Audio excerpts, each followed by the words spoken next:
¿Qué tal amigos? ¿Cómo están? Un placer estar con ustedes. Gracias por acompañarnos aquí en este podcast de nuestro primer programa de debate beisbolero a través de nuestra plataforma digital de especialistas del deporte.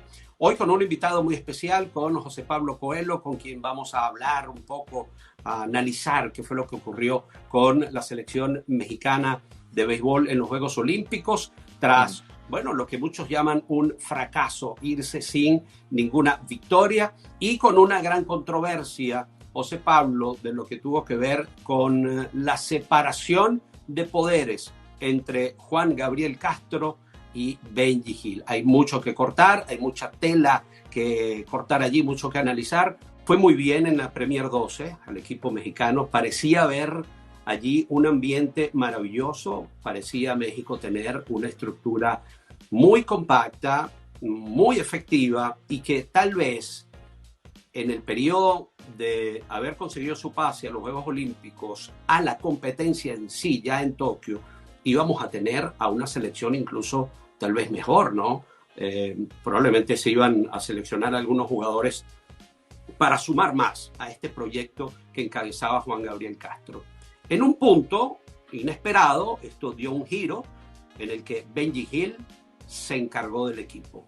Hicieron aparte a Juan Gabriel Castro y Benji Gil se hace del equipo. Benji Gil, un hombre exitoso en su carrera, ganador de casi todo, ganador de la Serie Mundial, ganador de Serie del Caribe, campeonatos en la Liga Mexicana de Béisbol. Realmente un hombre de béisbol que sabe cómo ganar, tal vez un amuleto de la suerte en términos de victorias para México. Pero las improvisaciones, José Pablo, siempre traen dificultades. No hay improvisaciones que terminen con un resultado eficaz, con un resultado efectivo. ¿Cuál es tu lectura de lo que ocurrió con la selección y qué opinas de lo que ocurrió durante todo este proceso hasta esta eliminación? Mira, Fer, te mando un abrazo. Creo que hay muchos temas, ¿no? Pero en principio yo diría que al final del camino esto hay que analizarlo como un proceso completo en donde hay varias etapas, pero la primera fue exitosísima, ya lo mencionaste tú. O sea, México califica a los Juegos Olímpicos, es uno de los 6 que además lo hace con muchísima anticipación, ¿no? Y ahorrándose etapas en donde tuvo que estar Estados Unidos, donde tuvo que estar República Dominicana, que al final se unieron al grupo de solo 6 equipos, ¿no? Que podían jugar en el torneo olímpico. Entonces, esa parte tiene mucho éxito y hay muchos elementos que digamos que aparecen tanto en aquel Premier 12 como en esta recta final. El problema con Juan Gabriel Castro, yo diría que siempre para que haya un conflicto hay dos partes involucradas, ¿no? Claramente tiene que ver con el asunto de Adrián González, de su hermano, involucrado en la oficina de ProBase, creada por la Presidencia de la República en México. Y eso, por supuesto, es parte de lo que desgasta la relación. Pero también hay versiones que apuntan a manejos no del todo transparentes en, digámoslo así, la gestión de recursos y de asuntos administrativos de Juan Gabriel y su equipo, que obligan a los federativos a tomar la decisión de hacerlo a un lado. Entonces, ambas partes tienen, me parece, la responsabilidad. Yo diría claramente que la posición de Adrián es muy complicada, ¿no? Porque al final del camino, su hermano Edgar, que es un directivo, pues está ante un conflicto de intereses, y yo no sé si Adrián tenía o no el derecho por su trayectoria y el nivel por la carrera que estaba prácticamente terminada y que él pone otra vez en marcha jugando en Liga Mexicana como para participar en el equipo. Pero vaya, más allá de estos temas y de que Juan Gabriel se fue, llegó Benji Gil, pues tampoco es como hayan puesto a un improvisado al frente, y Gil trajo a los que él pensaba que le podían dar mejores opciones de ganar. Ahora, con Castro, con Gil, con Cananea Reyes, con el que tú me digas, con toda franqueza hay que decir lo siguiente: México no es mejor que Estados Unidos, México no es mejor que Japón, México no es mejor que Corea del Sur, México no es mejor que República Dominicana. ¿Les puede hacer partido? Sí. ¿Les puede ganar en una serie corta o en un partido a ganar solo un encuentro? Claro, pero vaya, que pierda con todos esos equipos a mí no me sorprende, y fue así que perdió sus 2 primeros encuentros contra países con una tradición beisbolera y con una presencia de peloteros mucho más importante en el concierto internacional que México, como es el caso de Japón y de Dominicana. Ahora, perder contra Israel, pues sí, es un fracaso, pero en el béisbol, el mejor equipo de Grandes Ligas gana el 60% de sus partidos, Gana 6 y pierde 4, contra el que me digas. O sea, México puede perder contra Israel de 10 veces 4 o de 10 veces 3. La mala fortuna es que cuando se jugaba en la eliminación se presentó esa derrota, pero son cosas que pasan. Vaya, yo creo que si México juega una serie a ganar 4 de 7 con Israel, México termina avanzando. En el torneo olímpico o en el béisbol internacional, pues no hay de pronto, ¿no? Esa capacidad de regresar, de volver a dirigir, te juegas todo en un partido, las cosas no salieron. Pero yo sí me parece que se esperaba más, pero más allá de la selección de Israel, que además tenía refuerzos de todo tipo, yo no veo a México por encima de los demás, lo debo decir con toda claridad, ¿eh?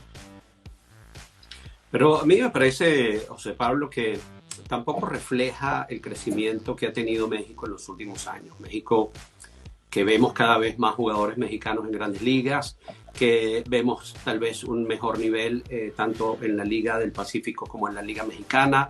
Que sí, pero tú realmente crees, Fer, tú realmente crees que México tenga un mejor nivel que Japón, un mejor nivel que Corea, un mejor nivel que Dominicana o que Estados Unidos? Yo no creo que podamos decir eso con absoluta claridad. No, definitivamente no, pero tampoco yo esperaba que México se fuera sin victorias. Yo creo que México, yo no sé, es que lo que pasa es que yo no sé si al final se terminó llevando el equipo que realmente se tenía que llevar, porque me parece que al final se hace un equipo más bien de conveniencia que un equipo realmente estructurado de acuerdo a cómo se estructura un equipo, ¿no? Que no es por relaciones, sino es más bien por méritos, probablemente. Yo sé perfectamente lo que me dices, pero también es difícil evaluar a un equipo cuando no están tus principales jugadores, tus mejores hombres. Es difícil que les pasa a evaluar todos, a Estados Unidos. Sí, claro, les pasa a todos. Es difícil evaluar a los Estados Unidos con jugadores ya retirados incluso que están jugando allí, que no tienen contrato con ningún equipo de grandes ligas. Es difícil evaluar equipos como República Dominicana también, con jugadores que no están en el roster. No, hay jugadores que no están ni siquiera en el roster de equipos de grandes ligas. A esos niveles, en donde de cierta manera hay que improvisar porque hay que tener un roster, ¿verdad? Es difícil evaluar. Pero apareció el tema de la salida de Juan Gabriel Castro y es por eso que yo lo quería traer acá a la mesa para escuchar tu opinión. ¿Qué te parecía ese cambio tan radical de que sufrió el equipo de México de un buen momento a un momento que cortó probablemente esa inspiración? Pues mira, el buen momento fue hace 2 años, que ese es el otro tema. O sea, se atravesó la pandemia y ya pasó muchísimo tiempo de aquel Premier 12. Yo no sé si con Juan Gabriel las cosas hubieran salido mejor, no me atrevo a asegurarlo. O sea, lo que sí sé es que una vez que se tomó la decisión, por lo que haya sido, si tú traes a un manager al que tú me digas, tienes que dejar que esas decisiones las tome el manager, ¿no? Supongo que es lo que sucedió. Sí. No sé si vaya a salir Benji Gil a declarar que le impusieron a X o Y jugador. Puede ser. Pero al final, pues, quien tome esas decisiones es el manager y él se la jugó con el grupo de peloteros que pensó que le darían mejor resultado. Y creo que es una de las prerrogativas a las que no debe de renunciar nunca un manejador en cualquier disciplina deportiva. Entonces, podemos discutir todo lo que tú quieras en torno a si se merecía ese trato o no Juan Gabriel, si él hizo o si él y su gente hicieron cosas buenas que parecían malas o malas que provocaron esta decisión de los federativos, porque te insisto, hay versiones en torno a ello. Pero una vez que decidieron, pues Benjamín era el responsable y Benjamín también, en ese mismo sentido, es el máximo responsable de lo que pasó dentro del terreno de juego. Me parece que ahí hay que dividir. Esas versiones, José Pablo, esas versiones a las que tú te refieres, ¿tienen relación con el resultado o no? No. El resultado de Juan Gabriel fue extraordinario, ¿no? Se califica a los Olímpicos haciendo historia, no. Son manejos que se dan posterior al Premier 2 en un proceso en donde se tendrían que haber realizado cierto tipo de actividades como parte previa a la participación de México en los Olímpicos, en donde desde el punto de vista administrativo los manejos no fueron como tendrían que haber sido. Eso es lo que se ha manejado en el entorno del equipo nacional como uno de los motivos. No solamente fue el caso de la no convocatoria de Adrián, de la que tanto se habla, para que Juan Gabriel fuera hecho a un lado. No sé si fue justo o no, no tengo, te digo, la película completa, pero es parte de lo que a manera de rumor se ha manejado y al final del camino nos quedaremos siempre con la duda de qué habría hecho un equipo al mando de Juan Gabriel, pero no es como que estuviéramos hablando, Fer, de una serie de campeonato en la Liga Americana en donde el manager se pelea después del juego 7 y ya no lo dejan dirigir la Serie Mundial. O sea, esto pasó hace 2 años, lo del Premier 12 o en el 2019. Entonces, había corrido mucha agua bajo el puente y además, como tú dices, conformar un roster por la calendarización del torneo olímpico y la larga lista de problemas para tener a peloteros que están en activo, tampoco iba a ser fácil para Castro al mando, ¿no? Entonces, yo no niego que sea un fracaso, no niego que quizás la situación no se manejó de la mejor forma, pero creo que hay atenuantes en varias áreas del análisis, si se quiere ser medianamente justo, ¿no? Con lo que terminó pasando en Tokio, que por supuesto que es una decepción, pero así es el deporte. Claro, o sea, tú consideras que más bien si México hubiese terminado en el podio, era para ti una sorpresa más que los hayan eliminado. Sí, yo creo que sí. Vaya, para mí lo normal es que México hubiera quedado por ahí de quinto o cuarto lugar. Nunca pensé que quedáramos en sexto sin un triunfo y de regreso a casa sin poder entrar siquiera a la primera repesca. Pero si México hubiera ganado el torneo olímpico, me habría parecido una gran sorpresa.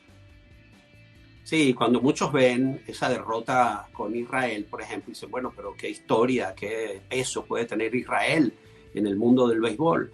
Bueno, es como cuando juega Italia, cuando juega Brasil, el Clásico Mundial de Béisbol, esos equipos que no son de tradición beisbolera, pero hay representantes del béisbol a nivel mundial que de alguna forma la sangre los relaciona con ese país y terminan representando a esos países porque no tienen cabida en roster de otros países. Pero, o sea, tampoco es que Israel era un equipo al que le iban a ganar por nocaut. O sea, era un equipo con estadounidenses, un equipo que podía perfectamente dar la pelea. Y en ese nivel es muy difícil. No hay demasiadas ventajas en esos niveles de béisbol, en donde no sabemos que tampoco es el mejor nivel de los jugadores que participan. Eso también es una realidad.